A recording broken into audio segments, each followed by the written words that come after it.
well, you can't prove God exists. Show me something. Yeah. So that's commonly said. That's just asserted. And what I usually do is just lay out one of these traditional arguments for the existence of God. Such as? Such as the first cause argument. Are you probably familiar with that one? It's the most common one in the history of philosophy. And it starts with the idea that when we look into the world, we see that there are cause things. That is, things that depend on something else for their existence. You didn't create yourself.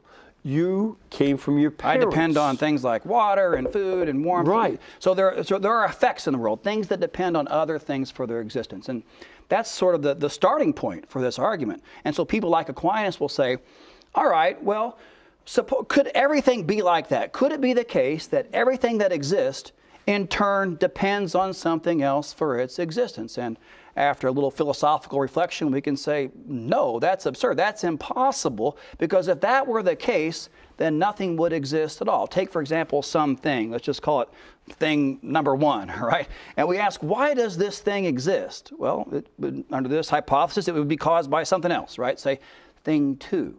But notice we have not adequately or sufficiently explained the existence of thing one, because thing two would also have to be caused. So one and two would have to depend on something else, thing three. But if thing three is also caused, do you see the problem? Yeah. Just adding in cause things doesn't make any progress to fulfilling the needed requirements for the existence of this first thing or the second or the third. It would be like trying to explain the movement of a train caboose on a track by saying it's being pulled by a boxcar. Right? Why is this caboose moving? Well, a boxcar is pulling it. Well, both the caboose and the boxcar need something else, right? Neither of those things can move by themselves. Well, that's another boxcar. You see, just adding in boxcars doesn't sufficiently explain the motion of these cars on the track. You would need something that could move by itself, something that does not depend on something else for its motion,